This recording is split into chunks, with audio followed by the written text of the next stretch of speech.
Hello दोस्तों, कैसे हैं आप लोग। उम्मीद करता हूँ अच्छे ही होंगे।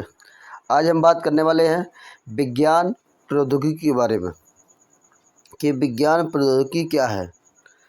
चलिए शुरू करते हैं। बात करेंगे इसरो के बारे में। इसरो इसरो का फुल फॉर्म होता है इंडियन स्पेस रिसर्च ऑर्गेनाइजेशन, और इसका हिंदी का मतलब है भारतीय अंतरिक्ष अनुसंधान संगठन, जिसकी स्थापना 15 अगस्त 1969 को हुई थी। मुख्यालय इसका बेंगलुरु है और इसके वर्तमान अध्यक्ष के सिवान हैं। अब हम बात करें मिशन गगनयान की। मिशन गगनयान मिशन गगनयान 2022 तक भारतीय अंतरिक्ष यात्रियों को स्पेस में भेजना है और इसकी ट्रेनिंग रूस में चल रही है। यानी भारत जो मिशन गगनयान है 2022 में भारत द्वारा भेजा जाएगा, जिसकी ट्रेनिंग रूस में हो रही है। अब हम बात कर लें मानव अंतरिक्ष उड़ान केंद्र। जो मानव अंतरिक्ष उड़ान केंद्र है वो कर्नाटक के चित्रदुर्ग जिले में स्थित है। यानी कर्नाटक के चित्रदुर्ग जिले में स्थित है। अब हम बात करें कि इसरो ने चंद्रयान 3 यानी चंद्रयान 3 के बारे में। जो चंद्रयान 3 है, चंद्रयान 3 को 2021 तक लॉन्च करने की संभावना जो व्यक्त की थी, वो लॉकडाउन इन कोरोना काल की वजह से हो नहीं पाई। तथा हम बात करें देश की तीसरे लॉन्चिंग पैड, जो तीसरा लॉन्चिंग पैड की स्थापना हुई है वो तमिलनाडु में हुई है। कहाँ हुई है? तमिलनाडु में हुई है। अब हम बात करेंगे सूर्य के अध्ययन के लिए। सूर्य के अध्ययन के लिए इसरो ने आदित्य उपग्रह लॉन्च किया है। यानी आदित्य उपग्रह नामक जो उपग्रह है, इसरो द्वारा आदित्य उपग्रह लॉन्च किया गया है। Chandrayaan 2 most important. Chandrayaan 2 very important. Chandrayaan 2 की बात करें। चंद्रयान 2 22 जुलाई 2019 को GSLV MK 3 द्वारा लॉन्च किया गया है। यानी कि पिछली बार ये 2019 को 22 जुलाई 19 को GSLV MK द्वारा लॉन्च किया गया है।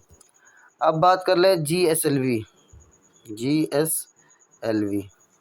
यानी कि जियो सिंक्रोनस सैटेलाइट लॉन्च व्हीकल, ये इसका फुल फॉर्म होता है। भारतीय अंतरिक्ष कार्यक्रम। भारत में अंतरिक्ष कार्यक्रम की शुरुआत कब हुई थी? 1962 में। क्वेश्चन पूछा जाता है कि भारत में अंतरिक्ष कार्यक्रम की शुरुआत कब हुई, तो 1962 में। जो प्रसिद्ध वैज्ञानिक थे डॉक्टर विक्रम साराभाई की अध्यक्षता में, यानी साराभाई कौन थे? अध्यक्ष थे। यानी भारतीय अंतरिक्ष कार्यक्रम की स्थापना 1962 में हुई, जिसकी अध्यक्षता विक्रम साराभाई ने की थी। अब बात कर लें जो ये समिति बनी थी, इसका पुनर्गठन यानी भारतीय अंतरिक्ष कार्यक्रम का पुनर्गठन 1959 में किया गया, जिसके जरिए इसरो की स्थापना की गई। यानी इसरो की स्थापना की गई 15 अगस्त 1969 को। ठीक। अब हम बात करेंगे उपग्रह का नाम। पहले उपग्रह का नाम है आर्यभट्ट। उपग्रह की बात करें आर्यभट्ट, तो आर्यभट्ट जो था वो स्वदेशी तकनीक से निर्मित हुआ।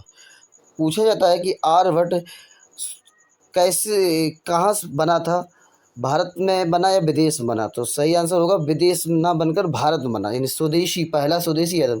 और सबसे इम्पोर्टेंट क्वेश्चन पूछा जाता है कि आर्यभट्ट कब लॉन्च हुआ, यानी कब लॉन्च हुआ, इसकी डेट, एग्जैक्ट डेट याद रखनी है, 19 अप्रैल 1975 को। यानी प्रथम आर्यभट्ट 19 अप्रैल 1975 को लॉन्च हुआ। अब ये हुआ कैसे? हुआ कहाँ पे? ये सोवियत संघ रूस के बैकानूर अंतरिक्ष केंद्र से इंटर कॉस्मोस परीक्षण यान द्वारा भेजा गया।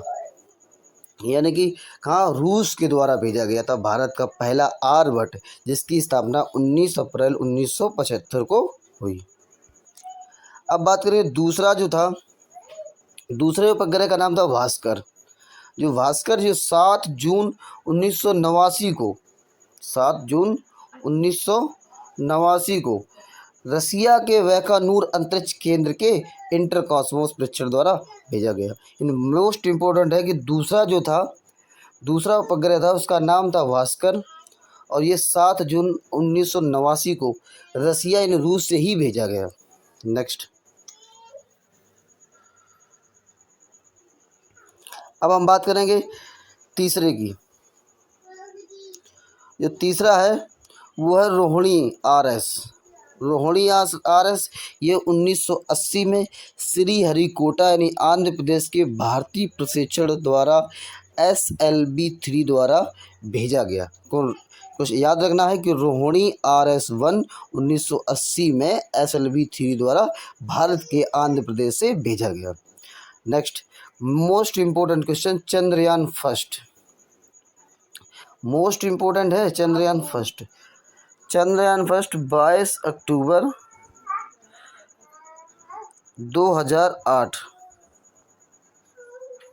यानी कि 22 अक्टूबर 2008 को भेजा गया, जो सतीश धवन अंतरिक्ष केंद्र के श्रीहरिकोटा से भेजा गया, जो PSLV-3 द्वारा, PSLV का फुल फॉर्म होता है PSLV-3, इसका फुल फॉर्म होता है polar satellite launch vehicle. Next, हम बात कर लें इसका उद्देश्य क्या था। इसका उद्देश्य था चंद्रमा में भेजे जाने वाला पहला मानव रहित चंद्रमा, मानव रहित था, यानी इसमें कोई मानव व्यक्ति नहीं गया था। किसमें? चंद्रयान 2 में, खाली उसका यान गया था। ठीक, उसमें मार्स ऑर्बिटल जो था, इसका जो मार्स ऑर्बिटल बनाया गया था वो श्रीहरिकोटा PSLV-25 द्वारा बनाया गया था। और इसका उद्देश्य क्या था मार्स ऑर्बिटल का बनाने का? यह भारत का प्रथम मंगलयान था। यानी क्वेश्चन पूछा जाता है कि भारत का प्रथम मंगलयान कौन है, तो उसका नाम है मार्स ऑर्बिटल। क्या नाम है? Mars orbital. ठीक, अब हम बात कर लें मिशन मंगलयान की। मंगलयान 5 नवंबर 2013 को रॉकेट द्वारा प्रक्षेपित किया गया, जो विश्व में भारत की जगह बना देता है। मिशन मंगलयान 5 नवंबर 2013 को भेजा गया, जो विश्व में भारत की जगह बना देता है। नेक्स्ट, अब हम बात करेंगे कि भारत प्रथम प्रयास करने वाला देश का पहला मंगलयान पर जीवन संभावना खोजेगा। यानी कि जो अभी बताया हमने, जो क्वेश्चन भेजा गया था मिशन मंगलयान, जो मंगलयान भेजा गया था, इससे ये पता चल गया कि प्रथम प्रयास में ही भारत ने मंगलयान पर जीवन की संभावना खोज ली थी। अब हम बात करें कि SL-3 क्या होता है। SL-3 इसका फुल फॉर्म होता है सैटेलाइट लॉन्च व्हीकल 3। इसका मतलब है ये कब किया गया था? ये 18 जुलाई 1980 को सफल परीक्षण में भारत के अंतरिक्ष क्लब में 6वां स्थान मिल गया। यानी कि भारत में अंतरिक्ष क्लब की अगर अंतरिक्ष में गणना की जाए भारत, तो दुनिया में भारत 6वें नंबर पे बन गया। कब बन गया था? जब भारत ने SLV-3 यानी मिशन मंगलयान भेजा था, तब भारत 6वां बन गया था। पहले नंबर पर था अमेरिका, चीन, रूस, फ्रांस, जापान, भारत। तो मिशन मंगलयान के हिसाब से आज भी भारत 6 नंबर पे है। नेक्स्ट, अब बात करें PSLV क्या होता है। अभी बताया था पोलर सैटेलाइट लॉन्च व्हीकल होता है। तो और GSLV क्या होती है? जियोसिंक्रोनस लॉन्च व्हीकल होता है। बात करें क्रायोजेनिक प्रौद्योगिकी, वर्ष 2006 में तमिलनाडु के महेंद्रगिरी में क्रायोजेनिक पूर्ण निम्न ताप अवस्था का भारत में प्रथम सफल परीक्षण किया गया। अब बात करें GSLV MiG-3, यह भारत की भावी पीढ़ी का यानी कि आने वाली पीढ़ी का एक प्रक्षेपयान है। ठीक, मोस्ट इम्पोर्टेंट क्वेश्चन, जो भारत में प्रथम कौन कौन थे, यानी अंतरिक्ष में प्रवेश करने वाला प्रथम नागरिक, जो उसका नाम था मेजर यूरी गागरिन, जिनका अभी कुछ समय पहले देहांत हो गया। चंद्रमा पर कदम रखने वाला प्रथम व्यक्ति, चंद्रमा पर कदम रखने वाला प्रथम व्यक्ति नील आर्मस्ट्रॉन्ग था। ठीक। चंद्रमा पर उतरने वाला प्रथम व्यक्ति, पहला व्यक्ति तो नील आर्मस्ट्रॉन्ग था, दूसरे व्यक्ति एडमिन एल्ड्रिच थे। ठीक। नेक्स्ट क्वेश्चन, भारत प्रथम अंतरिक्ष यात्री, यानी भारत का प्रथम अंतरिक्ष यात्री राकेश शर्मा थे, जो 1984 में अंतरिक्ष में गए थे। बात करें प्रथम भारतीय अंतरिक्ष महिला, जो प्रथम भारतीय अंतरिक्ष में पहली महिला भारत की गई थी, उसका नाम था, भारतीय थी, मतलब भारतीय मूल की थी अमेरिका की, लेकिन भारतीय मूल की थी, कल्पना चावला। अब आपको बताना है रिसेंटली में एक लेडी और गई है अंतरिक्ष में, उनका नाम क्या है, कमेंट बॉक्स में बताना है। नेक्स्ट, चंद्रमा पर उतरने वाला प्रथम चालक रहित अंतरिक्ष यान, जिसमें चालक नहीं था कोई भी, उस अंतरिक्ष यान का नाम क्या है, तो उसका नाम है अपोलो 11। नेक्स्ट, अब बात कर ले परमाणु अनुसंधान केंद्र कौन कौन है। पहला क्वेश्चन बहुत पूछा जाता है, भाभा परमाणु अनुसंधान केंद्र, यानी कि इसका शॉर्ट में कहते हैं BARC, यानी कि भाभा, BARC यानी बार्क, शॉर्ट में कहते हैं बार्क, और फुल फॉर्म होता है भाभा परमाणु अनुसंधान केंद्र, यानी भाभा एटॉमिक रिसर्च सेंटर, जो मुंबई में स्थापित किया गया। कब किया गया? 1957 में।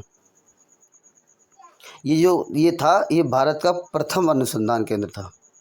कैसा था? प्रथम। इन इसरो से भी पहले इसकी स्थापना हुई थी। और बात कर लें 1964 में बार्क में गैलियम आर्सेनिक अर्धचालक लेजर जिसे निर्माण किया गया 1964 में। इंदिरा गांधी परमाणु अनुसंधान केंद्र कहाँ है? कि इसकी स्थापना मोस्ट इम्पोर्टेंट है, इसकी स्थापना 1971 में हुई थी भाभा की। और यह है कहाँ? ये तमिलनाडु में है। कहाँ है? तमिलनाडु के कलपक्कम में है इंदिरा गांधी। चलिए दोस्तों, आपको बताना है कमेंट बॉक्स में कि तारापुर कहाँ है, ये आपको कमेंट बॉक्स में बताना है। यदि वीडियो अच्छा लगे तो लाइक करिए, शेयर करिए, कमेंट करिए।